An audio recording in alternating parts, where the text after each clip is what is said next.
Good morning. We are in Ayin Beis, volume 3, page 1369. Yeah. So let's get right into it. We're middle of talking about Mishnah. Mikra, Mishnah, Talmud. The three main divisions, structure of Torah, which correspond in their root to Chabad. Mikra is rooted in Chabad of Atzilus, and it comes down into Yasiyan, the lowest, in the simple stories and the basic mitzvahs without details and explanation. Mishnah is rooted in Chagas of Atzilus, and that manifests in Yetzirah, the world of Yetzirah, and which is more developed, more gilui. That's where there's more explanation, but it doesn't come down all the way. It comes down, but it's more concealed when it comes in Tasiyah. And Talmud, which we'll learn, we haven't learned yet. We're going to learn as it comes from Nehi of Atzilus, and that manifests in Bria, in the world of Bria. Talmud, of course, is the explanation of Mishnah. But we're now middle of the Mishnah. Should also add that when it comes from a higher level, it's the outer dimension of the higher level. So it's Nehi. Remember, we learned that within Chabad Chagas Nehi, there's also Chabad Chagas Nehi. So the Nehi of Chabad from Mikra is what manifests in Nasiyah. Chagas in Atzilus and Mishnah is the Chagas itself. And that's why it's a state of Gili, revelation, and that comes into the world of Yetzirah. That was what we learned till page 1368. And 1369 and 1368. And 1368 in the second paragraph.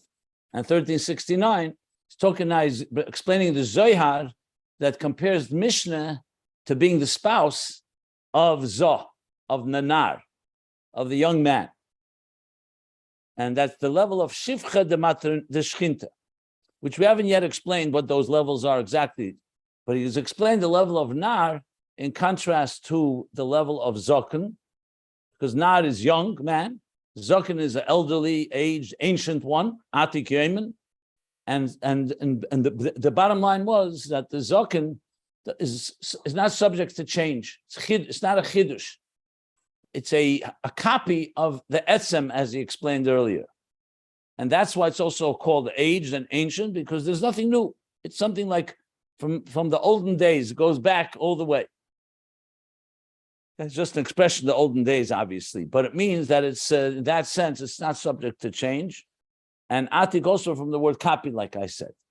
And that's why by Zokan, he doesn't get spoiled, he doesn't get excited and affected by emotions. Daitoy Sosum, we learned, his mind is like locked, meaning matured, like mature wine, settled. As a Nar, even if he's a wise person, he can get phased when someone disagrees with him or doesn't do what he wants. He can't tolerate it, as we explained at the bottom of page 1369 and top of 1368 and top of 1369. So Atik is not affected by Maisa Tachtenim, even though it reaches there, but it's not impacted by it in a form of ispilus, of excitability. Okay. Mashenkin Zah, that's the last thing we learned, the new paragraph on page 1369. There is the midas of Chesed Gvura. It's not beyond change. It's not beyond the shifts and the changes of existence, because in Chesed Gvura is totally Seder and Hogus Elam is Biyah. The order and the governance of all the worlds, which is all about change and different states, is governed by Chesed Gvura and the level of Schar Ve'enish, which is reward and punishment, which is, like we say, there are times where you go into where it goes into a state of midas hadin, judgment. When the actions below are not appropriate or not fitting. So that's a state of midas hadin. That's the idea of davening, that davening comes to neutralize that, or to diffuse the dinim by bringing Bamshich Ari Champin into Zah. And yet, so we see in Chesed and Gvura is already connected to changes because it's connected to existence, in contrast to Atikemen. However, he qualifies this. He says, but Atzilus, even though Chesed and Gvura is closer to the structure and therefore the shifts and changes in existence, but it's still, Atzilus is still Alakus. And still, since Alakus, there, so therefore it's Ribu Chsadim. So the Hamtokas Chsadim Tamid, because Rubu Chsadim in Zoh. So even though there is Chesed, there's Gvura, but it's fundamentally controlled by Chsadim, and that's why Ani Hashem Leishanisi also applies there.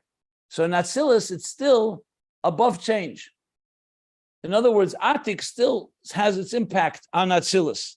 Like he says, the Atzilus B'chal Ein Shayach Shinuyim Liyesi Etzem Elikus. Excuse me.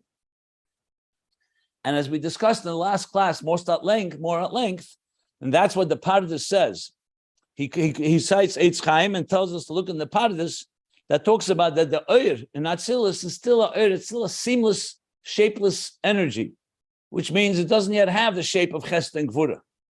Even though it's going to energize the Kalim of Chesed and Gvura, but it's still in a state that is not quite the changes as it will come into Bria and Yetzirah.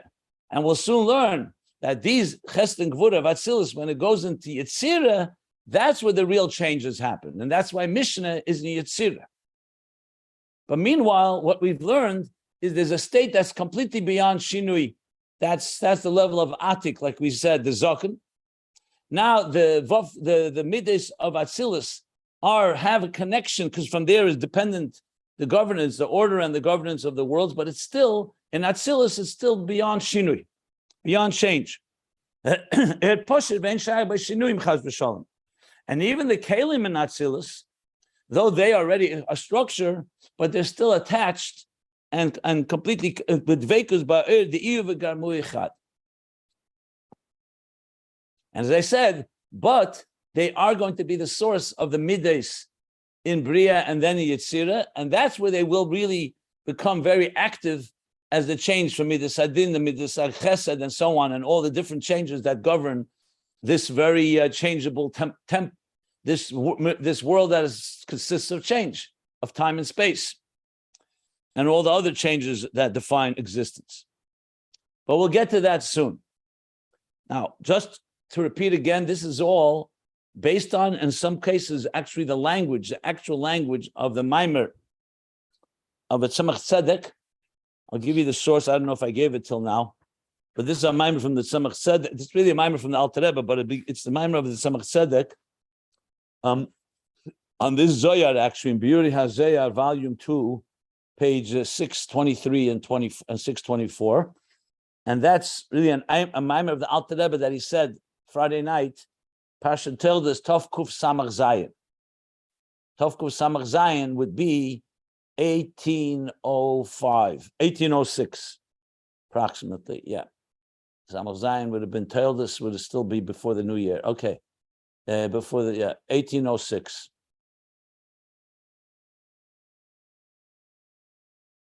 Yeah. And it's printed in the Biur Hazer, the Mittler Rebbe, right in the beginning. And the Tzemach Tzedek cites this Maimer with some additions, and that's what the Ayin Beis is based on. So a lot of the language here is straight from there, with additions, of course. Okay. So that's where we reached. So that's where we're up to. That now we've entered the world of Nar. It doesn't say Nar. Zod Atzilus. The level of Zod Atzilus here is a Mashenkein. It's not like Atik and Arich, like Keser. That's why it's Zah. But which means it already is in the world of change, but it's still Atzilus. It's not yet actual changes, because it's still a Poshet, as he puts it. It's still Alakus. So basically what dominates in Atzilus, you'll say, what does that mean? It means because what dominates in the Chesed and Gvura in Atzilus is the divine aspect of it. So if the divine wants to be in a state of Chesed or in a state of Gvura, from a divine point of view, it's just two forms of the divine, Velikus. In Atik, you don't even have Chesed and Gvura in any form or shape at all, because it's completely removed, like the Zaken that's removed from that, from any shifts. In Atzilus, it's already the beginning. The roots have been laid, the seeds have been planted of the spheres. But in Atzilus itself, what reigns there is the divine will, or the divine energy, I should say. And as such, Chesed and Gvura, what really is really the dominant factor there is the godliness within it. But so what's the difference between Atik and Zah? But Zah will be the root of Ishtalshlus as it goes into Bria and Yitzira. There, Chesed and Gvura will take on much more structure, and therefore also the changes that come between Chesed and Gvura. So basically, when we look at this world, let's say this material world in which we live, and you see a multitude of details. So yes, today we understand scientifically as well that there's an intrinsic unity. But on an ostensible level, on the surface level, there's so many details. Trees, plants, animals, mineral, human beings, and with each one of them, so many different details. We're talking about trillions and trillions upon trillions of details. So from Atzilus' point of view, which is the root of everything, like he said, it's to say, Tole Seidiva and Hogas Elam is Biyah. There, all the details are part of God's plan. So think of it like one story, one narrative, one book with many details in it. And in Atzilus, you see that unified vision. So even though it is the root of all the details, but there what is dominant is the spirit of the unifying element in Zah. In Atik, you don't even talk about being, it's not the structure yet. You don't yet have the structure of spheres. There you're talking about purely the divine. It's a hatoka from Etzem, like he said. It's a copy of Atzmus. But here you already have the 10 midas, the 10 spheres, I should say, the 10 attributes from Chachma through Malchus.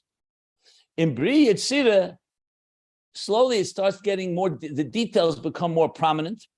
In this world, it's all details. And we have to work our way from the bottom up to recognize the narrative, the Hashgacha Pratis, the divine providence that connects everything. Not necessarily impossible to do, but we begin from the detail and we work our way to the unifying element. Whereas in Atzilus, it's working the other way. From the unity, it works its way down into details. So Atzilus is the beginning of what will become Shinui, but it's not yet considered full Shinui because still Alakus, the vision of the divine and the divine story and the divine energy is what dominates there. Just to give a little explanation to what we've just learned. But he's going to continue to explain a little more about Atzilus now. And then he's going to go back and say what happens next. So that after we're going to learn a parentheses now that's around 10 lines, 3, 6, 9, yeah, exactly 10 lines. And then he's going to go back and show how Atzilus moves downward into Bria Yitzira. Primarily Yitzira is what we're discussing here. Okay, so this explanation is very critical, what I just said, to understand the process here. So if you think of it, like remember we said in Atik, what reigns is Chad V'lei B'chushbon, total unity. That also is manifest in Arich. If you remember in the previous page, middle of the page, he said, Yesh leimer, the b'chinas Keser b'chlal, nikra zoken.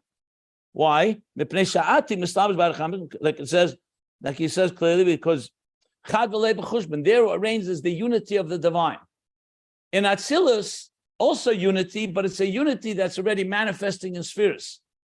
So there's already structure of an actual structure. Atik and Arich Keser is a superconscious state. And then, as we go into Bri Yitzira, that's when the details become more prominent and the Achdus is more concealed. Just repeating, summing up what I just said. So now, let's continue reading the parentheses. It's around middle down, halfway, page 1369. The line begins with B'chinas Dveikus Ba'oir, and the parentheses with B'dibra HaMaschel Erdeno. After the parentheses, I'll stop if anybody wants to ask questions, but the parentheses continue to explain Atzilus.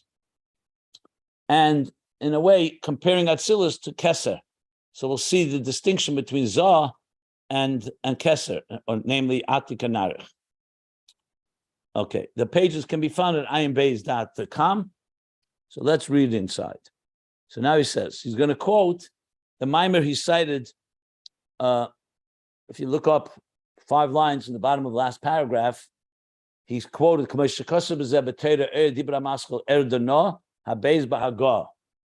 now the Rebbe Rashab is going back to that Maimer. So there he brought it in context that the difference between the Zokan and the Nar, that godless Hadas, there's no excitement there, as he's removed, he's detached. Das Elyon. So now he's going to quote from that Maimer. So he says, Hanal, Haniska Le'il, and in the Maimer that begins, the Dibur HaMaschil means the beginning, the title of the Maimer, Dibur HaMaschil, meaning the words, the Maimer begins with these words, Erdana, Haniska Le'il, that was mentioned above, I just pointed out. Mavur, it's explained there, the Bakelim da Atzilus Magia HaPagam, that when there is there's a transgression or any type of sin performed by Maisa Tachtenim, remember that's the operative word, where the Tachtenim, the Maisa Tachtenim impact what's going on above. So we said it does not impact Atik and Arich. It impacts it because God wants him, it's the Chesed, but on its own, it's removed. Well, he said, Im Sadakta Matitanle. Dark and sunlight are equal. It impacts it, but not in the form of ispilus, of excitement, as we explained this earlier. But in Zah, based on what we're learning, does it impact Zah? That's the question. So on one hand, we said Zah now, like is midis, and midis are impacted. They are impacted by chesed, by gvura. So ma'aseh tachtenim have an impact, like he said, kishaloi huchshur ma'aseh tachtenim. You have midas adin. On the other hand, you just said that Atzilus is a lakus, and it's not subject to change.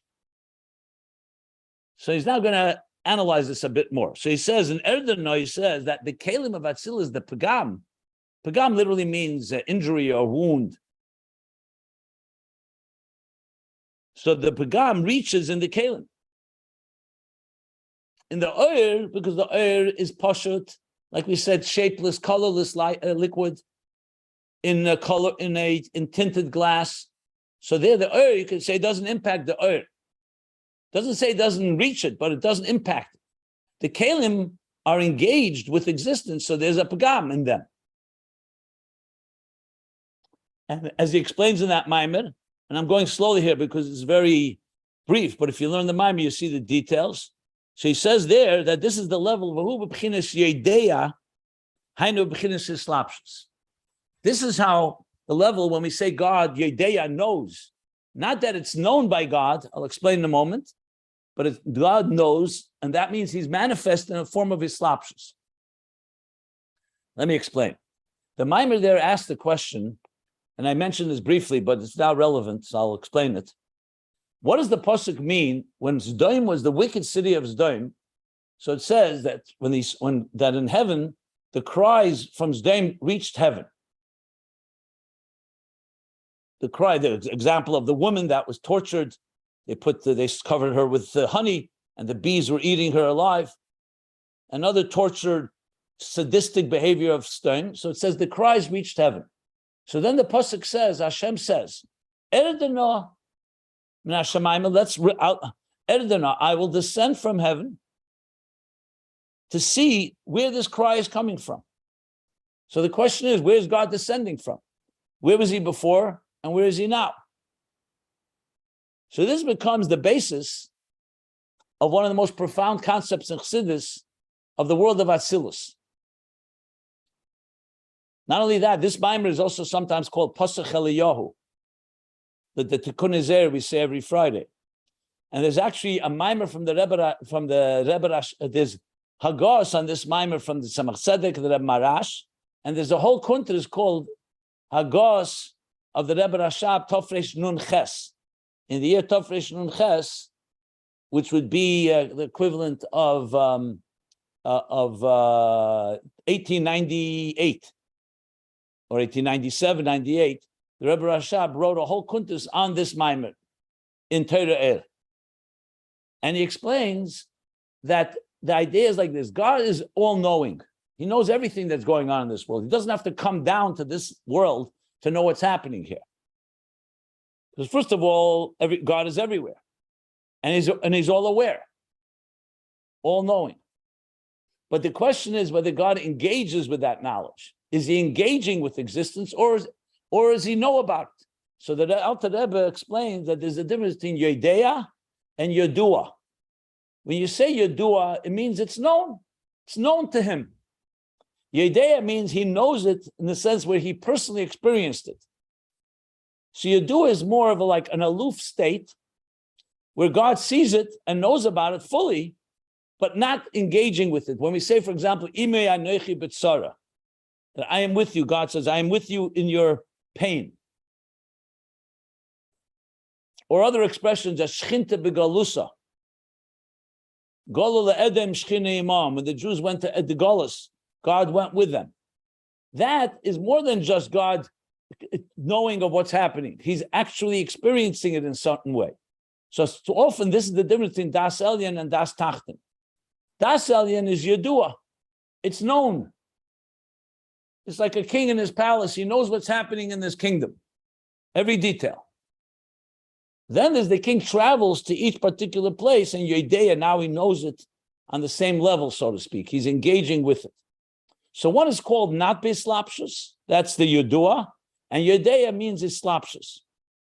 Now, because God wants to engage with existence, doesn't just want to remain removed. He wants a partnership.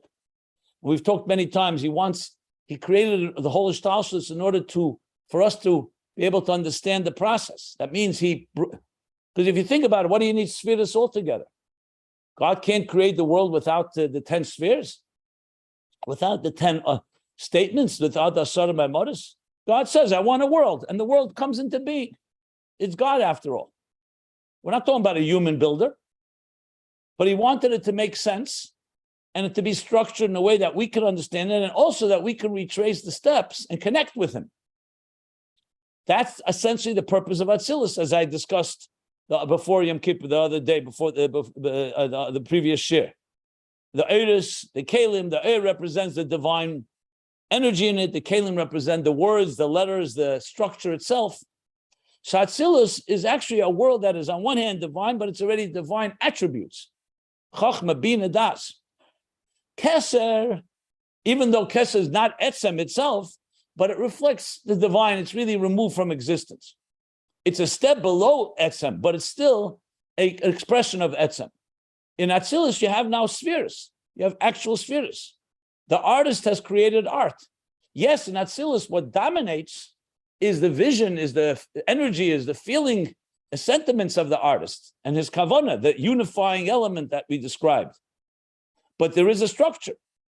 So what he's saying in Torah, what he's quoting, is therefore, in this level in Atzilus, in the Kalim of Atzilus primarily, Tepagam, meaning the transgressions from below, have impact and create a wound, you can say, even a wound or an injury in the Kalim of Atzilus.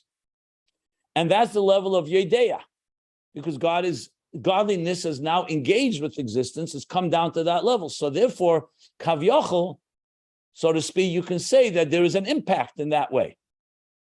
That's called Yedea, the level of Islapshus. That's essentially what he says in Torah Eir. You can look it up yourself in more detail. The Maimorim I quoted is even more elaborate. This is this topic is discussed in quite a few places in Chassidus. So this is a very, very a developed topic in many different Maimorim, especially by the Rebbe Rashab. Okay. So now comes the question. I'm posing it as a question because in context. So 1 second. So what's going on here? Is Atzilus alakus and beyond Shinuyim, like he said before, or is Atzilus connected to Shinuyim? So there's something in between here, we see. So now, in this parentheses, distinguishing between Eiris and Kalim. Remember, we said that the Eir is Eir Poshet. It didn't say the Kali is a Kali Poshet. In other words, the divine energy is a oneness that is seamless, that is there both in Chachma and in Bina, Chesed and Gvura, Tiferes, Netzach, Chod Yesod. So the Eir does fit into each Kali, but the Eir still retains, like I gave the example from the Pardes, it's still colorless. It just appears blue or red or green based on the kalim. But the kalim are not colorless. The kalim do have structure. So what he's saying here is like this, that the eiris are more removed than the kalim.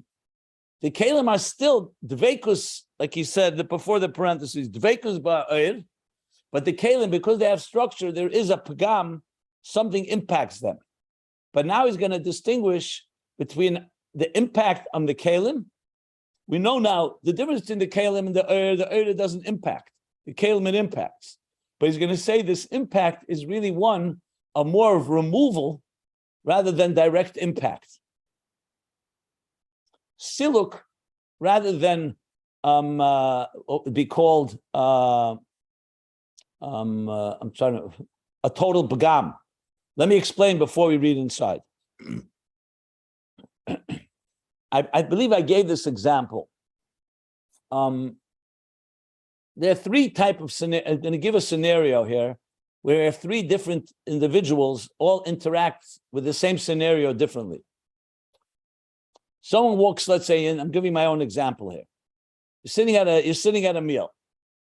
It could be as just a pure example. And there are three people sitting at this meal. A zoken, a wise, ancient sage, a nar, a wise young man, and a child that's not that wise altogether. Someone comes in and insults all three of them, says something. How will be the reaction of each one of them based on what we've learned? So we know the Zaken won't be affected altogether. He's too mature to be impacted by a guy hurling insults. Not because he doesn't hear it, but he's not affected. He's completely in his own world. Daitei sosim, like we said, sosim. And he's beyond it all. That doesn't mean he doesn't know that there's something happening, and it doesn't also mean that it's not affecting him.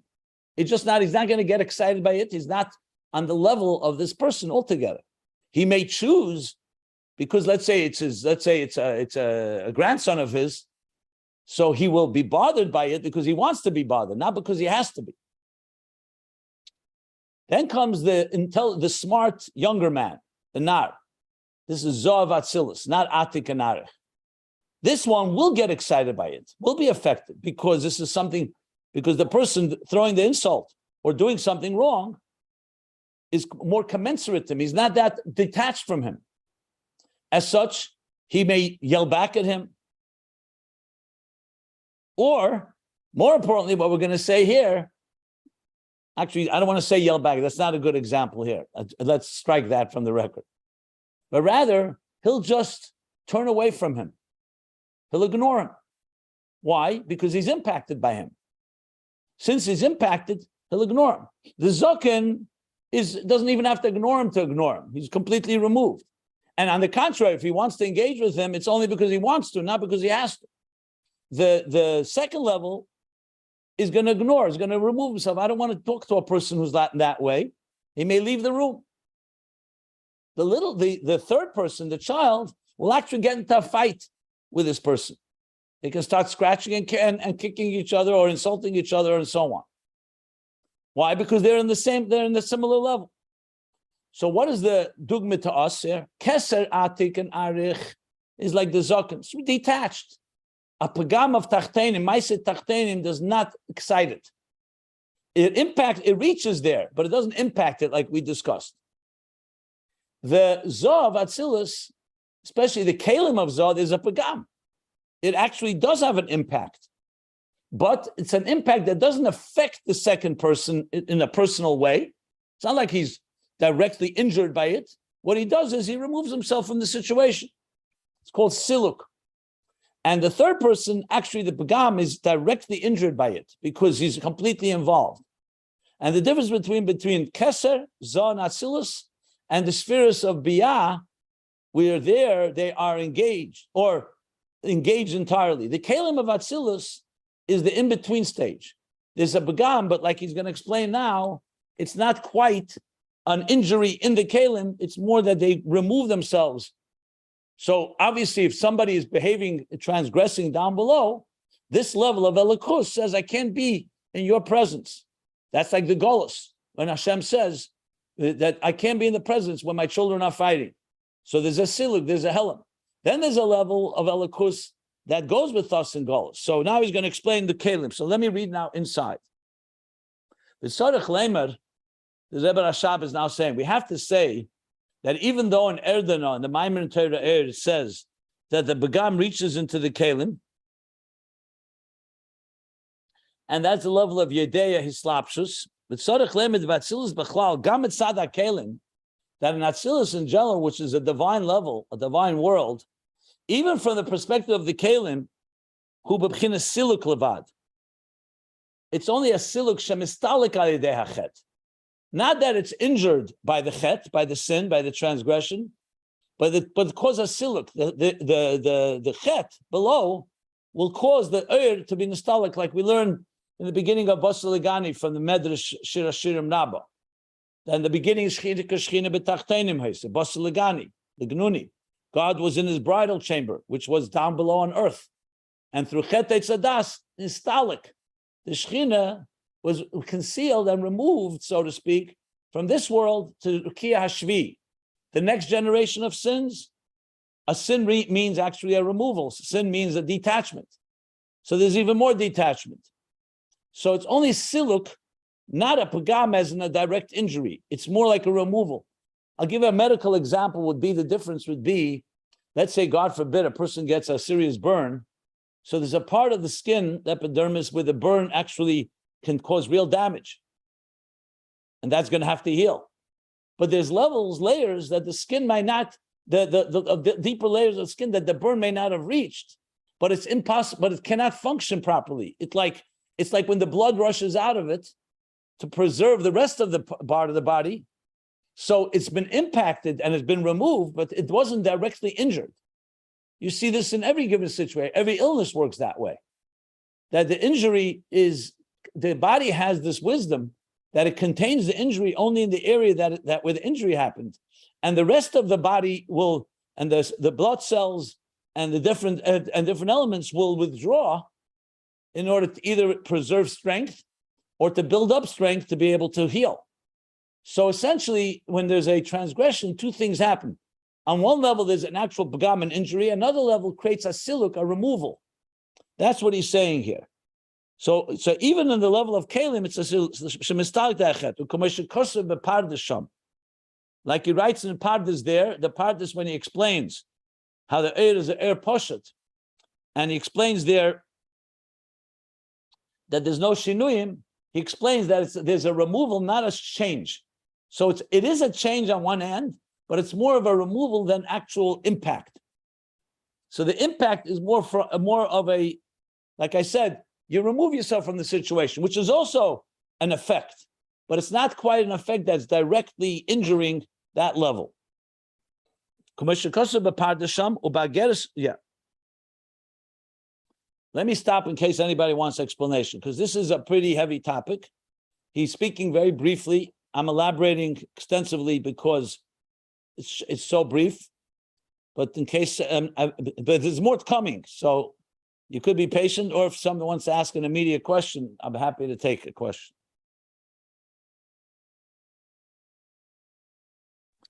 Then he adds.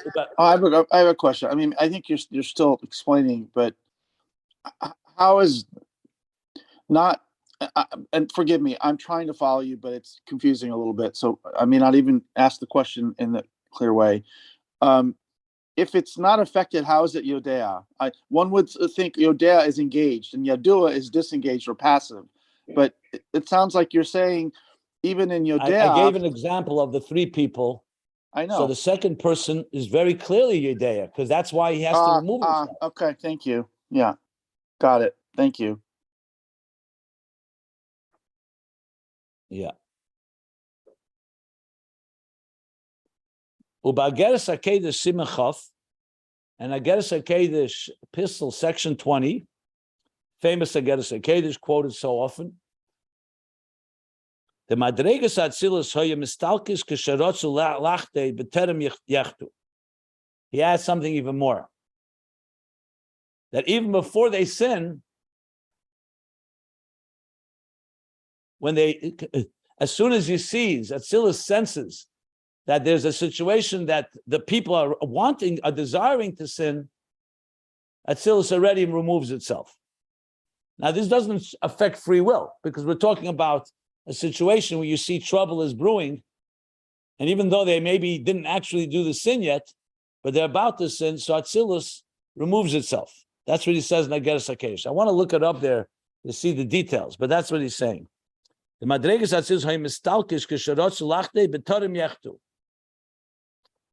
Okay, so just adds another piece. That means Atzilus is engaging. That's why it knows. That's why it removes itself. Remember, there's a level of Elikus that doesn't have to remove itself altogether, like we spoke about. Atik and Arich. There, it's completely beyond altogether. It's like saying God is everywhere, even in the worst, darkest moments.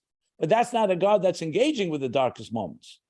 Here we're talking about there's a level of awareness. Okay. So the Ageres HaKesh just adds a little more in the Histalkus component of it. V'yesh leimer, and now the Rebbe Rashab says, V'yesh leimer, we can say, he's explaining this. Like it says elsewhere, the machshava poigem be'ilam habriya. Okay.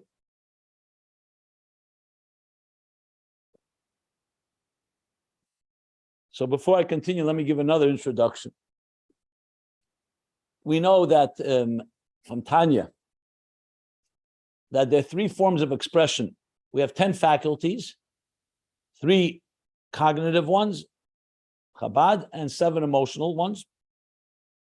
But those are faculties. The forms of expression, we have 3. Levushim, machshava, dibur, maisa. Thought, speech, and action.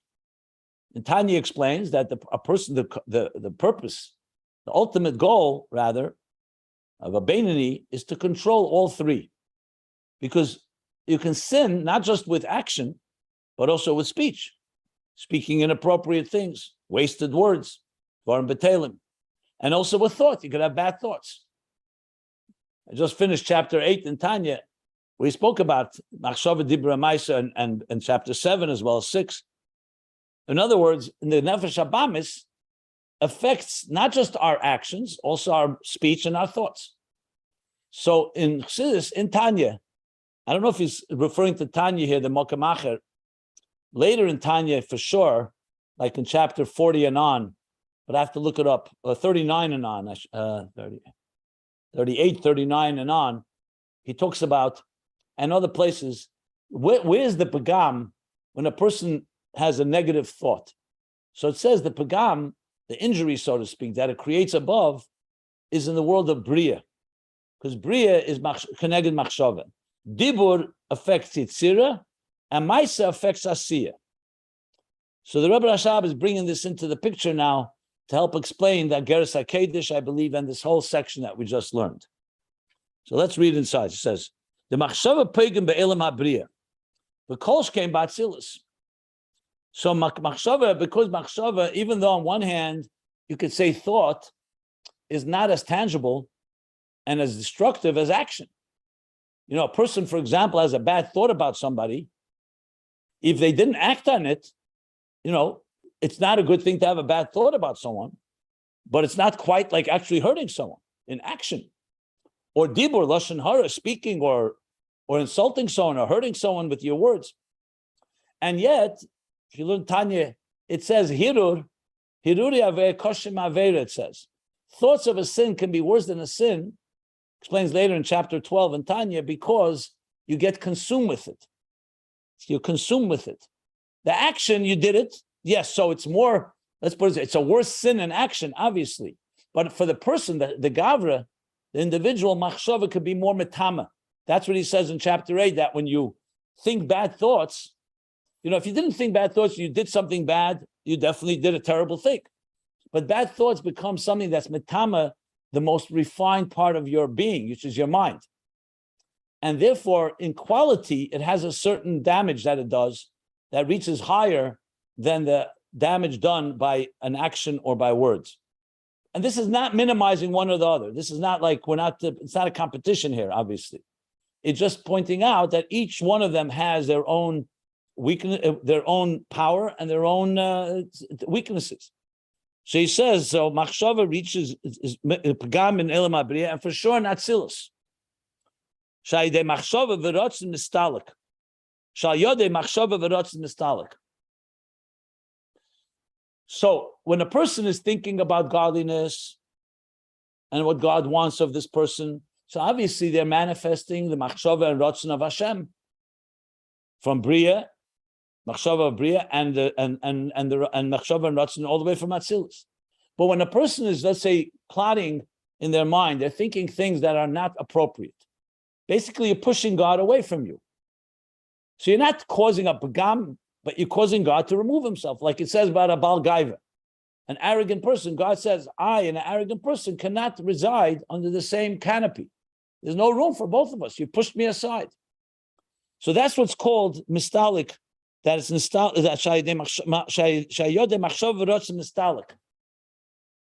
So he's explaining what he said before. In other words, it's not that you're directly impacting or damaging God's machshava, the machshava of and rotzen of Bria and Atzilus, but you're causing them to be removed because you're basically not creating a place for them to reside.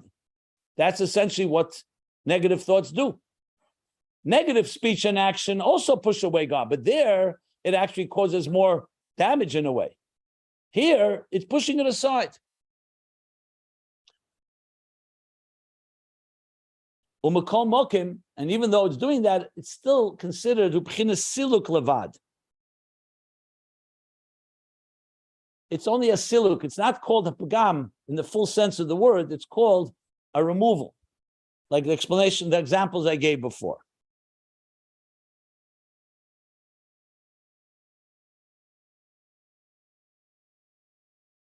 So all this is coming to explain that even though in Atzilus we're beginning to have chest, I shouldn't say beginning. We already have chest and gvura, and we have a structure in place. But what dominates there is elikus. So even the kalim that have structure, what will happen is that a ched below, the ma'aseh tachtenim, won't create an actual shinu. It'll create a siluk, which you can't say is nothing. There's no way to say that it's meaningless, but it's not a direct impact. It's more of a removal as opposed to actually creating an injury in it. But how about dealing with the issue that's schar v'einish? In the beginning of the paragraph, he said that the Toli Seder v'anogas elim is biyah b'chinas schar v'einish is from chesed and gvura v'atzilus. So Rebbe Rashab now qualifies and says, v'adin v'einish, the judgment and the punishment, who gamke mebchinas zod atzilus. It also comes from Zod Atzilus. So that seems to be a little more engaging than just removal. It's one thing, so like, you did something wrong, so you hurt someone and they walk out of the room. Fine, so they're not engaging with you. I mean, you engage them, you hurt them, and they leave you alone. They leave it, they don't want to be with you. But it's another to say schar v'einish means you are continuing to engage with them.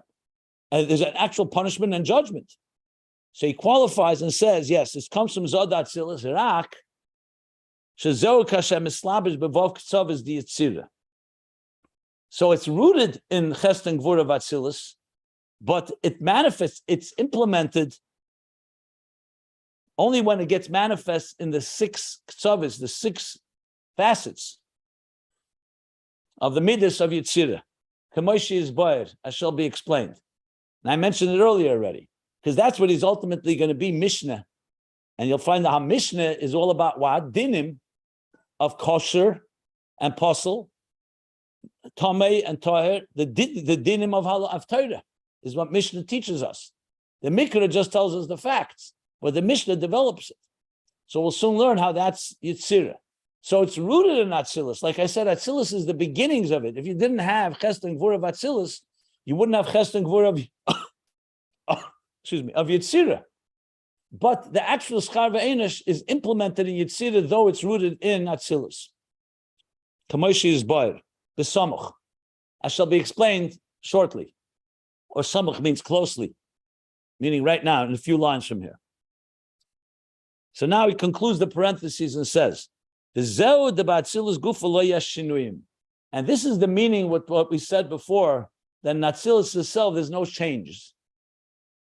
Even though there's Kalim, and even though it's Yedeya and there's Islapsus, like we discussed, and the root of Schar, of Einish, of Din and Einish, but that's what it means, there's no Shinuyim. That what? Lias Misham Din ve'Einish. Shazel b'chinas ispal. Shazel. What does it mean? There's no shinuyim when we say that there is schar ve'enish, din ve'enish. That there's no shinuyim that you can say that from there is rooted the judgment and the punishment. Shazel b'chinas ispalus. Rak b'chinas siluk levad.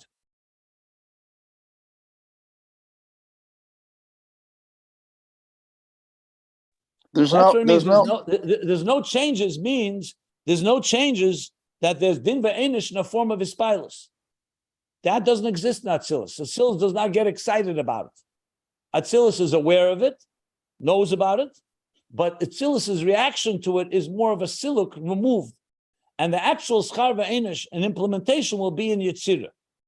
That's what he's saying. So that means that there's no shinui. You wanted to say something?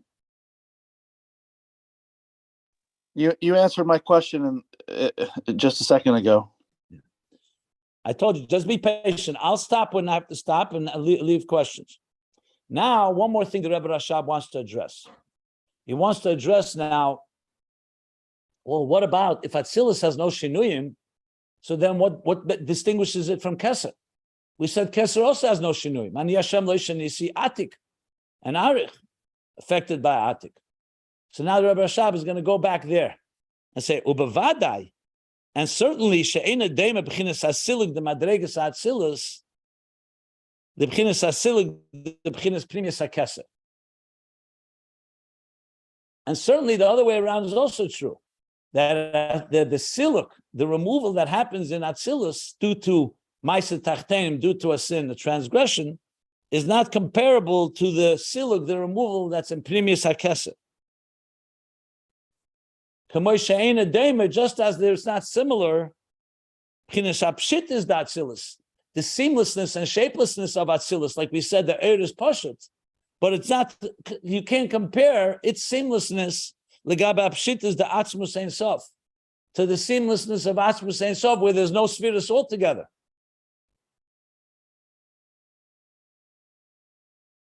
Now he doesn't explain the difference. He just says you can't compare the two. That's why I gave the example before with the zaken, the young man, and the child.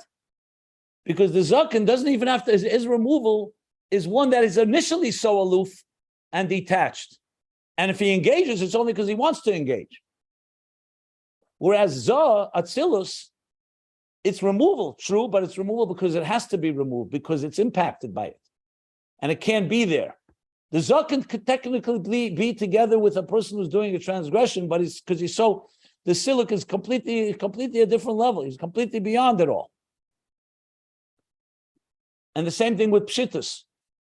I've discussed a number of times, for example, when you say infinite, the infinite set of numbers. So infinite is definitely infinitely distant from all the finite numbers. But infinite set of numbers is closer to the set of numbers than something that is complete Ein Sof that doesn't even recognize numbers. So the concept of pshittus can be relative, meaning it's relative to what we're discussing. Atzilus is a pshittus where you talk compared to the structure of Yetzirah, Bria Yetzirah. Atzilus is pshittus because it's what reigns supreme there is the message or the divine one unity. But it's still a structured world. When you talk higher, you're not talking about structure, you're just talking about divinity. Ein Eid Milvade. Or let's say Ein Sof before the Tzimtzum. You don't talk about spheres altogether. And even if you say the 10 hidden spheres, that's just matter of language. That's saying God is envisioning them. But it's all on God's terms. It's all about godliness, period. There's no structure altogether. It's all the artist, and there's no art. In Atzilus, there's art. But the art is completely focused, and all it's completely submerged in the artist's intentions. But there's art, there's a structure there. So therefore, basically 3 levels. Keser, where there's completely beyond Shinu and be complete different level of Pshitus, of Atzmus Ein Sof. Atzilus, where there's no shinuyim and pshittus, relatively speaking, but there is some impact and a siluk of removal, like he said, an active form of removal, but it's Yedeya, he's involved. And then there's Bria Yetzira, especially Yetzira, where there's total engagement, as we shall learn. We didn't get there yet. And one final thing that he says in the parentheses, V'gam zeh hadin ve'einish ugam kim atzilus actualize slapshus b'yitzira. An additional point is not just that the lack of shinuyim in Atzilus is different, and the removal of Atzilus is different than Keser. There's another thing. In Keser, we don't talk about din ve'einish altogether. Like we said, Adarabah, it's midas harachamim. There's no din there. Said that very clearly on the last page.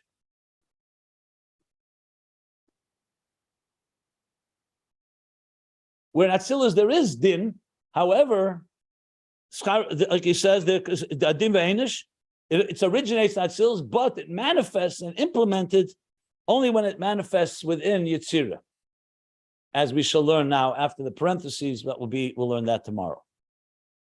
And with that, I'll conclude with the end of this parentheses. And if anybody has any questions, please.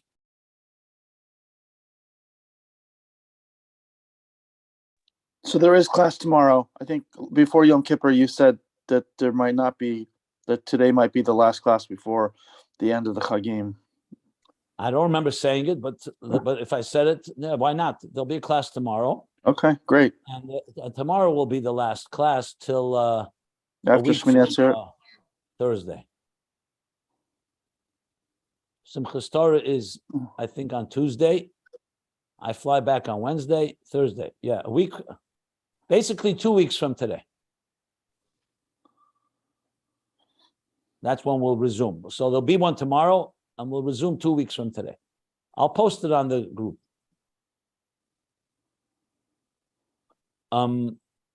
Any questions about what we just learned? Very powerful stuff. If you never learned these ideas before, probably quite novel, but it's a lot of it was talked about earlier in Ayin Beis, in the early parts of Ayin Beis. Not this language exactly, but the ideas of before the Tzimtzum, Atzilus, after Atzilus. So, I mean, this is as usual. Ayin Beis, we're talking about. You have to Rebbe Rashab is not does not give a preparatory class. He goes right into topics that he assumes that we learned already or know already. So the fact that this is like just written as a given without a full elaboration, as he usually does, is because he's already elaborated on it earlier. And again, assuming that we've learned these topics, but it's definitely this is a whole sugi of itself. Atzilus. I try to bring together from things we've learned already and from other places of Chassidus to make sense of it. But in case it's new to you, it may take time to absorb and digest and process it properly. But that's what we all have to go through at some point.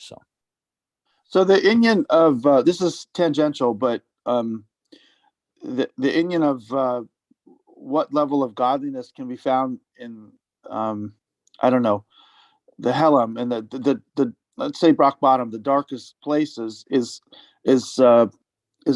Atzmus, but it's not engaged. So how does one re-engage the Seder Histalshalus when one in that dark place? Call it the Butzina de Cardenusa.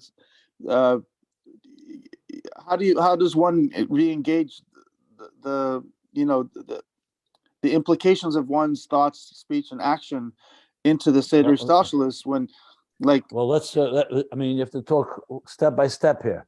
If you're talking about someone who's hit rock bottom and it's the darkest places, so we learned that the way you do this through tshuva, the deathly cry that comes from the depths and the abyss, that's completely not relevant to our discussion here altogether.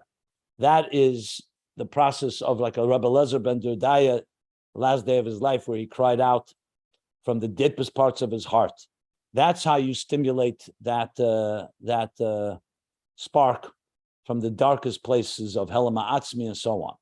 So if you're asking about that, we learned at length how that's done through tshuva, those cries, the thirst, the profound thirst. If you're talking about once a person has done that and they're now re-engaging and they're climbing the ladder, so to speak, so this is called Avodas Hashem, Torah mitzvahs.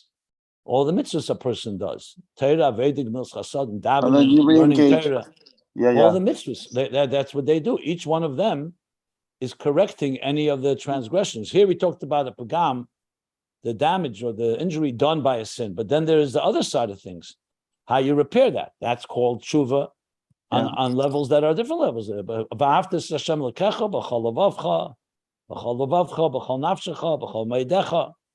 I mean, this is the whole Judaism. Yeah. No, Every no. mitzvah is what is the way one repairs the seder shtalshelus. Yeah. of your No, that life. was, yeah. So Yeah, the no, that's question perfect. is which one you're talking about. Yeah. No, it's perfect. That just completes the picture. In terms of in the language in which he's speaking here, coming outside, basically outside, coming back in. That's all. But it was wonderful. I get it 100%. Okay, good. Thank you. Okay, so we'll stop here, end of the parentheses.